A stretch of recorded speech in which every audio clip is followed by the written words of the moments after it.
listening to Your Secret is Safe with Me, non-judgmental talk about infidelity with Dr. Marie Murphy. If you're looking for new perspectives on complicated relationship issues, you've come to the right place.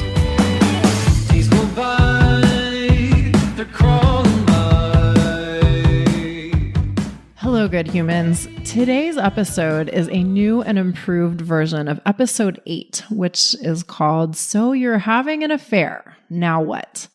The reason why I'm giving you an updated version of that episode is because the topic of what to do right away when you realize that you are most definitely engaging in infidelity is such an important one. If your infidelity situation is brand new, today's episode will help you begin to get your bearings and figure out how you want to navigate the interesting spot you found yourself in. I hope you enjoy it. Hi, everyone. I'm Dr. Marie Murphy. I'm a relationship coach, and I help people who are engaging in anything they think counts as infidelity to deal with their feelings, clarify what they want, and make decisions about what they're going to do. No shame, no blame, no judgments. A lot of the advice that's out there for people who are cheating on their partners is little more than thinly veiled judgment, but that is not what I provide. I believe that you are entitled to guidance and support that respects the fullness of your humanity and the complexity of your situation, no matter what you're doing. If you're ready to begin the process of resolving your infidelity situation in a way that is truly right for you, I can help you do it. When you're ready to talk, you can schedule an introductory coaching session with me through my website, mariemurphyphd.com. You can also learn about the coaching packages I currently offer and my current pricing on the services page of my website. I offer confidential, compassionate coaching via Zoom, which means we can work together no matter where you're located. I can't wait to meet you. Okay, today's episode is for all of you people who have just come to the realization that you are officially having an affair or are very definitely cheating on someone or are most certainly engaging in something you think counts as infidelity. Here's what this could look like. Maybe you are in a committed and ostensibly monogamous relationship with someone, but you were in the habit of making out with attractive people every time you went to a bar without your partner for a while. And maybe you never considered that cheating, or at least you were able to write off what you were doing as something that didn't really have any serious consequences. But then maybe you made out with the same attractive person a few times, and then you exchanged numbers, and then you started seeing each other, and then you started sleeping with them. And now you are definitely doing something that you think counts as cheating on your partner, and you're like, okay, well, this is kind of crazy. I guess I've officially crossed a line, and this is kind of great and also kind of terrible. Oh my God. Here's another example. Maybe you've been getting closer and closer to a coworker of yours. You're in a committed relationship with someone else, and you committed to being monogamous with that person. But this coworker is the person you look forward to seeing every day, or however often you see them. They are the person you want to talk to about the things in life you consider most important. And for a while, you might have been aware that your interest in your coworker was significant, but it didn't seem like a problem. But then something changed. Maybe you got physically closer to your coworker. Maybe you got emotionally closer to them. Maybe it was a little bit of both. Maybe it was something else entirely. But whatever it is that changed, you now know in your bones that what you're doing isn't quite kosher anymore. You know that what you're doing can't be written off as harmless. You know that what you're doing counts as cheating in your own estimation. And you may also be pretty sure that your partner would think of what you're doing as cheating too. Now, of course, these are just a couple of examples. There are so many, many ways that an infidelity situation can begin. There are so many different forms an infidelity situation can take. And no matter what your unique infidelity situation looks like, or how it began, the crucial point for today's purposes is that the moment when you realize that you're definitely doing something, you're definitely engaging in infidelity of some kind, you're officially having an affair, you can't really deny it anymore, can be kind of a big deal. Acknowledging to yourself that yes, you are indeed cheating on someone, whatever is happening is really happening, and it wasn't just a one-time thing that will never happen again, can be quite a holy shit moment. On the one hand, you may be totally freaked out about what you're doing. You may not like the idea of cheating on someone you're committed to or doing something that's outside of the bounds of whatever agreements you've made to your partner or partners. And of course, you may have absorbed the message that if you're cheating on someone you've committed to being monogamous with, you are doing something that's very bad. And by extension, you are pretty bad. In many contexts, such as here in the United States, where I'm coming at you from, infidelity is a pretty loaded topic. We don't have much collective sympathy for people who are doing the cheating. We tend to have a lot more collective sympathy for people who are cheated on, but in general, our collective attitudes towards people who are cheating on their partners are not very positive and not very nuanced. So if you've encountered any of the common ideas about how bad people who cheat are, and I'm willing to bet that you have had at least some exposure to these kinds of ideas, you may be thinking, I don't want to be that person. I don't want to be the bad cheater person. And if you're thinking anything along those lines, you may feel kind of terrified or completely terrified. You may also feel guilty or ashamed. You may also feel confused or totally bewildered. And in addition to this, or because of all of this, you may feel pretty panicked. Your situation may seem like a big, bad problem, and you may not want to have a big, bad problem on your hands. But on the other hand, you may also feel pretty damn amazing. You may have some qualms about what you're doing, but you may also be very much enjoying what you are doing. Why else would you be doing it? You may feel more alive than you have in years. You may feel more connected to the person you're involved with than you ever have to anyone in your life before. You may be feeling loved and seen and understood in a way you never have before. And you may be having great sex for the first time in a long time, or maybe the first time ever, or whatever. The details of your specific situation may be a little different, but the point is you probably find your situation awesome in some respects. In addition to perhaps feeling not great about your situation, you may also feel very great indeed about it, right? And this combination of really intensely uncomfortable feelings and really intensely pleasurable and exciting feelings can be a lot to take in. For some people, feeling such intense and competing emotions feels completely overwhelming and impossible to tolerate. There's just so much going on, and it seems really good and also really bad and also really crazy, and it just seems like too much to make sense of. When you realize that you're at the point of saying, I'm definitely having an affair, I'm definitely engaging in infidelity in some way or another, it can not only be a holy shit moment, it may be the most intense holy shit moment you have ever experienced in your entire life. And this can really be quite something. And it's fine to freak out a little. But you don't want to turn freaking out a little into freaking out a lot. I'm going to keep saying freak out and freaking out a lot today. And I realize that this isn't the most specific language, but that's kind of the point. What I mean by freaking out is that you think your situation is a big deal and not in an entirely good way, and you get pretty worked up about that in your own way. And when this happens, when we freak out, so to speak, and stay freaked out, we are less likely to handle our infidelity situation in a way that we are satisfied with in the long term. And what I want to suggest is that your most basic goal in the short term is to quell your freak out so that you can begin to approach your infidelity situation in a thoughtful, deliberate way so that you can eventually resolve it in a way that you are satisfied with. So what I'm going to do today is provide you with some guidance for dealing with that holy shit moment.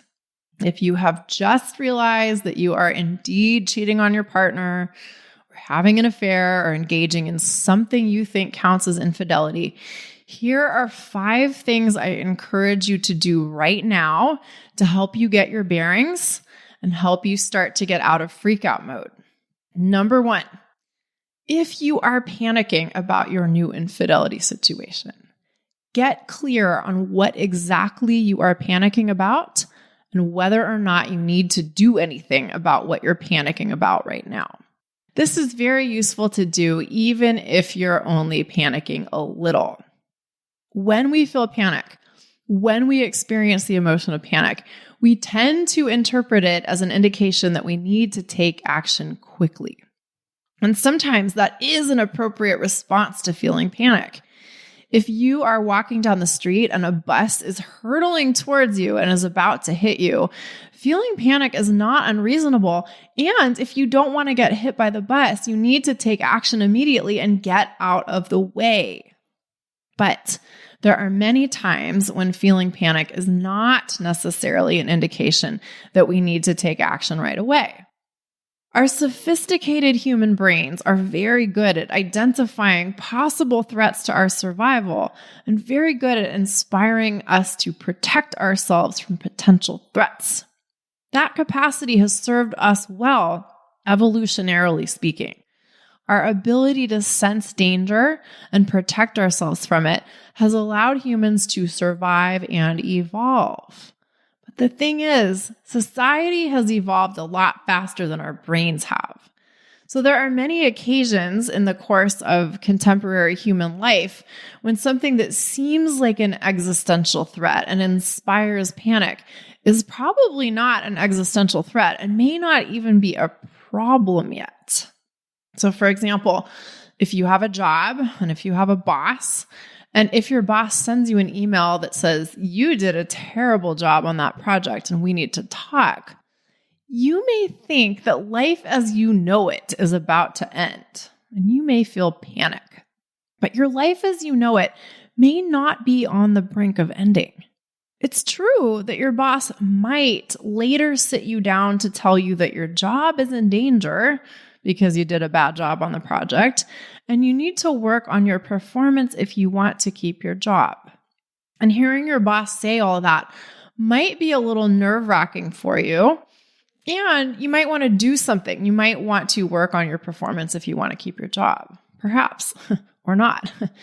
But what's important to note is that your boss telling you that you did a bad job on a project and telling you they want to talk with you is not, in and of itself, a threat to your existence.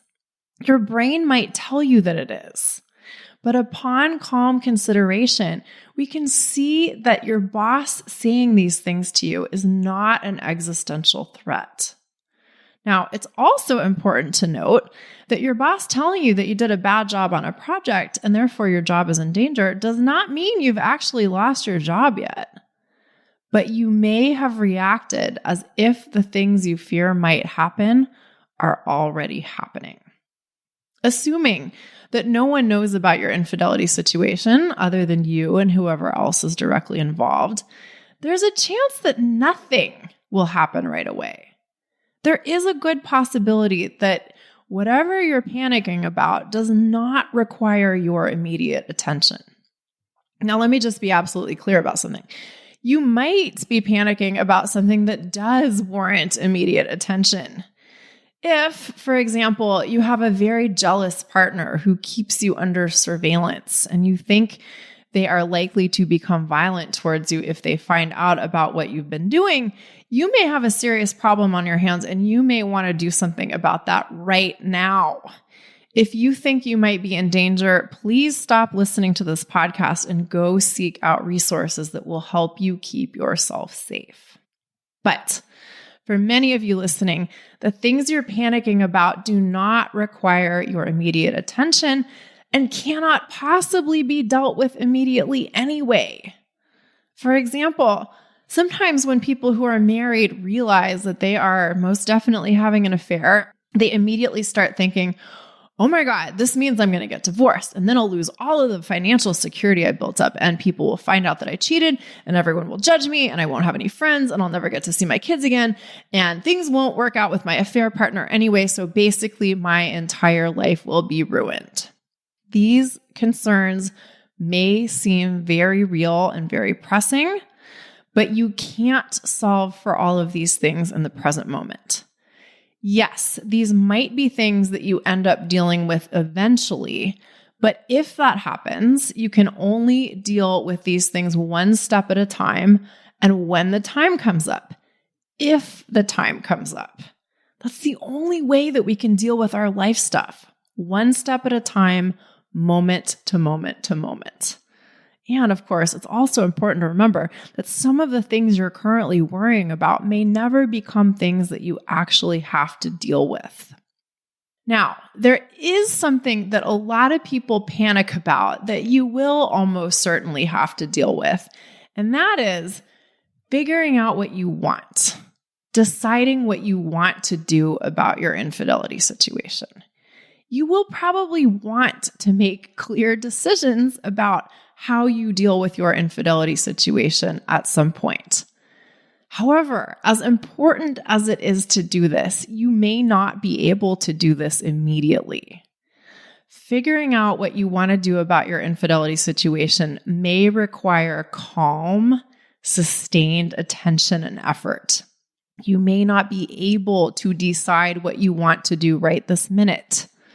The irony, of course, is that this is both a cause and a consequence of panic. When we don't know what we want to do about a situation that seems to require a quick resolution, we may panic. But when we panic, it's really hard to think clearly and make decisions that we feel good about for the long haul. Thus, in the short term, I want you to consider that allowing the dust to settle and allowing your panic to dissipate will serve you well. When we don't allow our panic to settle and dissipate, we may take rash actions that we later regret. So for example, sometimes people feel so freaked out about cheating on their partner that they tell their partner right away. And sometimes while they're at it, they also tell everyone else they know that they cheated on their partner. Maybe they tell their parents and their partner's parents. Maybe they tell all of their friends and extended family members. They feel like they have this deep, dark secret that they simply cannot live with, so they get it off their chest as quickly as possible.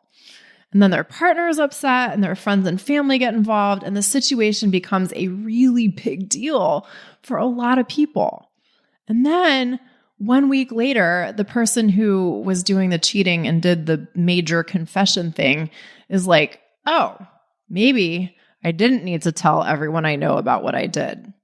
If I'd given myself a moment to just calm down, I think I would have handled this situation very differently. But doing something like what I just described is completely understandable because when we're panicked, we tend to do things like that. We tend to do impulsive things. So please, if you are panicking, get clear on what specifically you are panicking about. Ask yourself if you really need to do anything about it right now. And if you do need to do something about it, go and do it. But if you don't, your first job is to allow your panic to dissipate. That brings me to recommendation number 2, which is be willing to slow down and take a thorough look at what's going on in your infidelity situation. Now, I don't mean that you shove the whole situation under the rug and you put off dealing with it indefinitely. That's not what I mean by slowing down. What I'm recommending is that you allow yourself to ease out of panic mode and ease yourself into puzzle-solving mode.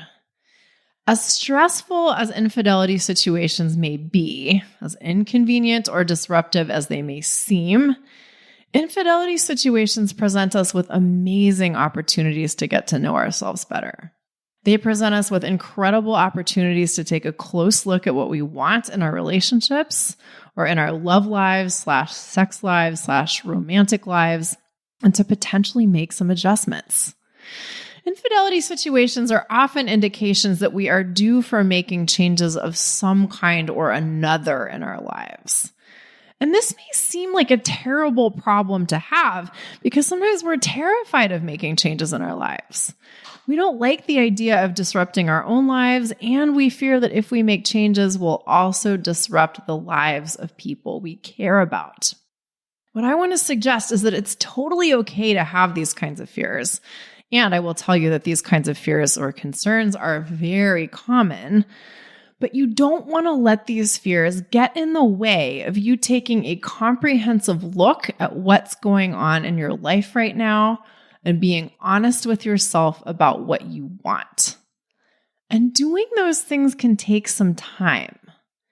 When I say that, I don't mean that deciding what you want to do about your infidelity situation needs to take forever. Not at all. I would be the first person to encourage you to deal with your infidelity situation as efficiently as you reasonably can. But dealing with something efficiently doesn't mean you have to or even can deal with it instantly. It took you a while to get to this point in your life.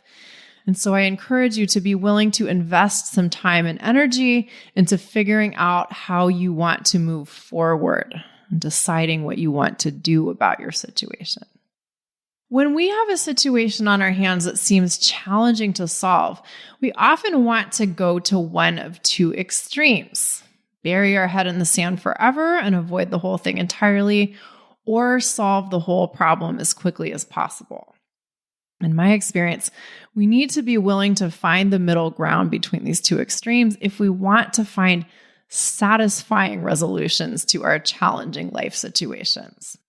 As Ram Dass says, you have to go as fast as you can, but you can only go as fast as you can. We've got to learn how to move forward tenaciously without rushing. That brings me to point number 3. If you take my advice and you decide to slow down and think carefully about your infidelity situation before you make any decisions or take actions that have major consequences, this might mean that you choose to continue your infidelity situation and everything that comes with it for a little while. And a little while might mean a week or 2 or 3, or even a month or 2 or 3, or maybe longer. Of course, you could also put a complete stop to whatever it is you're doing and think about your life and what you want to do about your relationships from that position too. But a lot of people don't want to stop what they're doing infidelity-wise. They may feel bad about what they're doing in some ways, but they also don't want to stop. And this can lead to a lot of hand-wringing. People love to tell me things like, oh my God, I just feel so bad about what I'm doing. I hate being dishonest. I hate being deceptive. I feel so guilty. I can't believe I'm doing this. I never thought I would cheat on anyone, or I never thought I would have an affair. Oh my God, oh my God, oh my God. Now, I'm completely sympathetic to these sorts of sentiments, but I want to caution you against spending too much time wringing your hands in consternation. If you want to stop whatever you are doing infidelity-wise, you can. You can stop right now if you want to. That is always an option at any point. But if you really don't want to do that just yet, I want you to consider the possibility that there may be value in giving yourself permission to keep on doing what you're doing for a while for the sake of giving yourself the opportunity to get clear on what you really want without the pressure of urgency and freak out. Now, people sometimes freak out when I suggest this. Some people think that doing anything other than putting a stop to their infidelity immediately is categorically bad. And as I said a moment ago, if that's what you think, and if you want to stop what you're doing, then just stop what you're doing. That's always an option. But people then often tell me that they can't stop what they're doing, or they really don't want to stop what they're doing. And my response to that is, Might it not be more productive to allow yourself to be where you are instead of constantly fighting with your current reality? When you allow yourself to be where you are, you free up your energy to start thinking about what you want to do next. When you're giving yourself a hard time for being where you are and doing whatever you're doing, you are using up energy that you could be dedicating to figuring out what you want and making choices and changes. Put a little differently, freaking out about your affair doesn't help you decide what you want to do about your affair.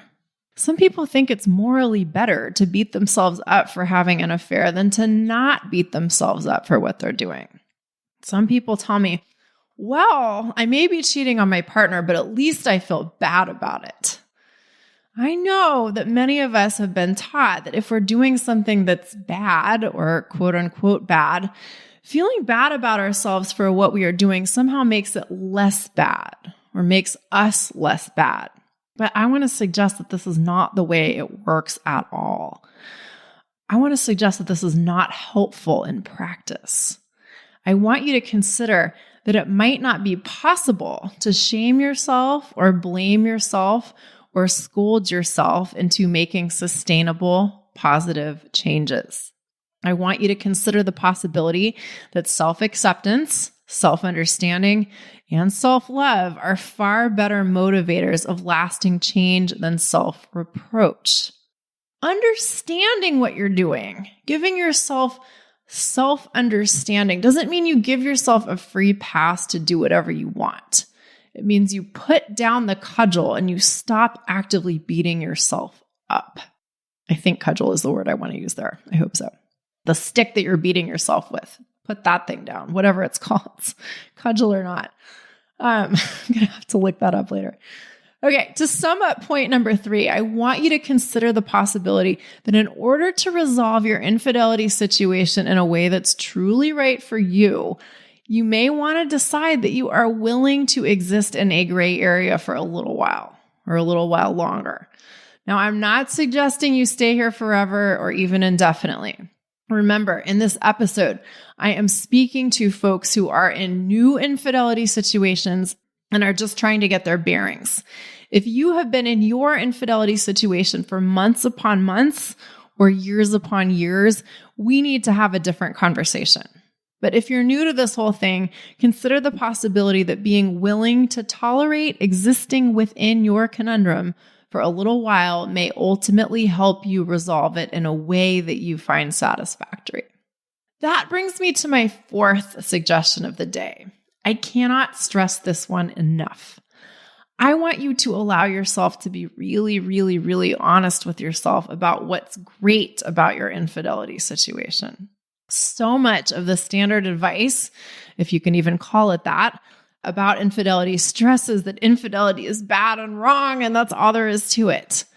And if there are elements of your situation that you don't like, that's fair enough. And all of the things that you don't like about your situation are important to consider, but that is not what I want you to do right now. What I want you to do right now is think about all of the things that are wonderful about your infidelity situation. For instance, you may have connected with someone amazing. You may have met another human who is just the most amazing creature you have ever encountered. You may feel like you were born to be with this person. And that kind of experience usually feels pretty good. Or maybe you aren't involved with one particular person, but you've been connecting with a bunch of different people. And maybe the variety of these experiences has been really enjoyable for you. That might be really great. Sometimes variety for its own sake is awesome. It can be incredible to receive attention and affirmation from a bunch of different people. Maybe you've always thought that love and desire and connection were experiences that were scarce or hard to come by. And lately you've been experiencing an abundance of all of this stuff. And that may be wonderful for you on so many different levels. Also, let's face it, you may like the excitement that comes from sneaking around and being deceptive. You may like having a secret. You may find lying kind of thrilling, and you might be reveling in having something to lie about. And even if you don't like lying, the novelty of having a secret romance might offset the stress of lying or the stress that comes with doing anything else that you don't feel great about doing. But anyway, these are just examples. There are 1,020,000 ways that you may find your infidelity situation wonderful. What I want you to do is get really clear on what they are. There are a lot of reasons why it's important to do this. There are a lot of reasons why it's important to be honest with yourself about what's great about your infidelity situation. But here are two. One, if you're going to eventually get to a point where you clarify what you want and you start making choices about what you want to do about your situation and you start taking action in the service of those choices, knowing what you like and appreciate and value and enjoy is essential. And being able to acknowledge what you appreciate about your infidelity situation is part of that process. People sometimes think that denying what's great about their affair will ultimately help them make better choices about their affair. That's just not the way it works. Denying what you like or love or enjoy usually leads to making decisions that you don't love. Being comprehensively honest with ourselves about what we want and what we don't want helps us make decisions we can get behind. And being comprehensively honest with yourself about your infidelity situation definitely includes acknowledging what you appreciate about it. The second reason why it's so important to acknowledge what's great about your infidelity situation is this. You are alive for now. Why not allow yourself to enjoy the experiences that you enjoy? This may seem like an insignificant thing, but it's really important. If you're doing something that you enjoy, you might want to allow yourself to enjoy it in the ways that you enjoy it. That doesn't mean you have to keep doing whatever you're doing forever. At some point, you might choose to stop for reasons that you really like. But if you're going to do it, why not enjoy it while you're doing it? Recommendation number 5 is this. Decide to take responsibility for your part in this situation. Now, deciding that you're going to take responsibility for your part in your situation does not mean that you're going to do everything perfectly, or that you should try to do everything perfectly, or that there's even such a thing as doing everything perfectly. Rather, it means that you decide that you're going to deal with your situation as consciously and deliberately as you can, one step at a time. You may not know exactly what that will look like from start to finish yet, but that's okay. You don't need to. And how could you anyway? What you do need to know is that it's one thing to approach your infidelity situation from the position of believing that you do have some power in the situation. You do have some options and you do have some choices, and deciding that you're going to step up and take responsibility for the things you have the power to control to the best of your ability. It's another thing entirely to approach your situation believing that you are at the mercy of forces beyond your control. Allow me to elaborate. Sometimes people find themselves in an infidelity situation and they tell themselves they don't know how it happened and they don't know what they want. And any decision they make about what to do next is bound to be bad. So therefore, they can't do anything. And then they just sit around and wait for something to happen. Actually, they usually don't just sit around and wait.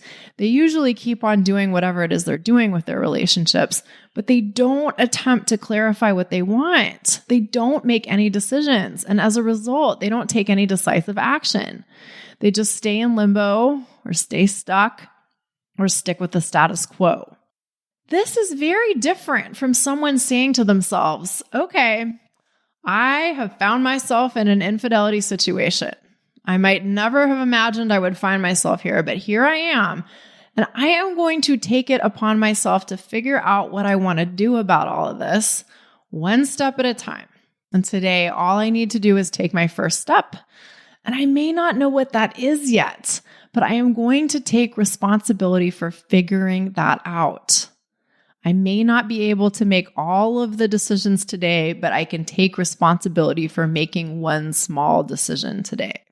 There's a really big difference between the two approaches I just described.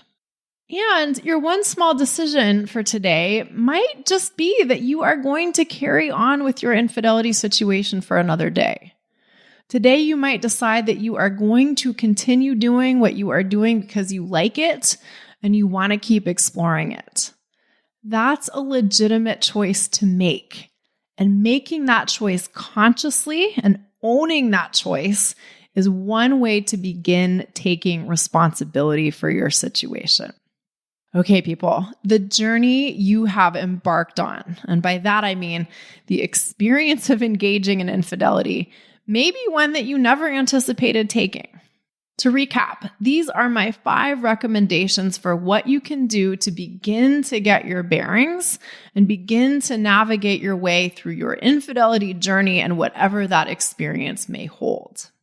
Number 1, if you are panicking, notice that and ask yourself if there is anything you actually need to do about whatever it is you're panicking about. For instance, if you think your safety is at risk, stop listening to this podcast and go take appropriate measures to protect yourself.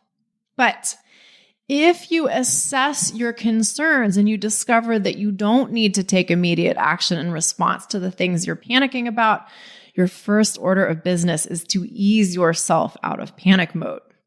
And if you don't know how to do that, no problem. I can help you learn. Number 2, consider that it might be in your best interest to be willing to slow down and take a comprehensive look at your life and what's important to you right now. Being super honest with yourself about what you want may seem like a terrifying thing to do. But being brave enough to be comprehensively honest with yourself will help you make choices that you are satisfied with in the long run. Number 3, ask yourself if you're willing to dwell in what you might consider moral and ethical gray area for a little while longer. If you are not willing to do this, that's fine, of course, and you can make choices accordingly. But if you're already cheating, you might decide that you're going to give yourself permission to keep doing what you're doing for a little while longer for the sake of carefully considering what you want and ultimately making decisions that you are happy with. There is a consistent theme here. Are you noticing it? We want to make decisions that we're happy with. We don't want to make decisions out of a sense of urgency that ultimately don't really solve anything for us. Okay. Point number 4, allow yourself to get really clear on what's amazing about your infidelity situation. Allow yourself to appreciate those things. Doing this is one component of being honest with yourself, and being honest with yourself is, wait for it, going to help you make decisions that you feel good about in the long run. And finally, number 5, decide that you will take responsibility for your part in your situation and that you will figure out what it means to do that one step at a time. Now, that's assuming that you want to take responsibility for your situation, of course. I recommend doing that because it's a simpler and more liberating way to live. But if you want to operate from the belief that you are powerless and therefore can't take responsibility for anything much, that is your choice to make. Now, I am well aware that if you are new to your infidelity situation and you're kind of freaking out, you may be disappointed that I haven't given you the magic answer for what you should do about your situation, or haven't helped you instantly figure out what you want or answer all of your questions. The bad news is, resolving your situation in a way that you are satisfied with will probably take some time and effort. There may not be any magic answers or any instant fix answers. And I promise that if I had them, I would have already shared them with you. The good news, though, is that this isn't a problem. It is totally possible for you to resolve your infidelity situation in a way that's truly right for you, one step at a time. It is possible to deal with all of your intense feelings, clarify what you want, make decisions about what you're going to do, and then take action in the service of those decisions. And I can help you do these things. When you're ready to work with me, you can schedule an introductory coaching session with me through my website, mariemurphyphd.com. All right. Thank you all so much for listening. If you have enjoyed what you've heard today, I would love it if you would go to iTunes and give this podcast a 5-star rating. You can do this anonymously, and your ratings help other people who would benefit from hearing what I have to say find this podcast. So thank you in advance for sharing the love. Have a great week, everyone. Bye for now. Thanks for listening to Your Secret is Safe with Me with Dr. Marie Murphy. Make sure to click subscribe to get updates on our latest episodes.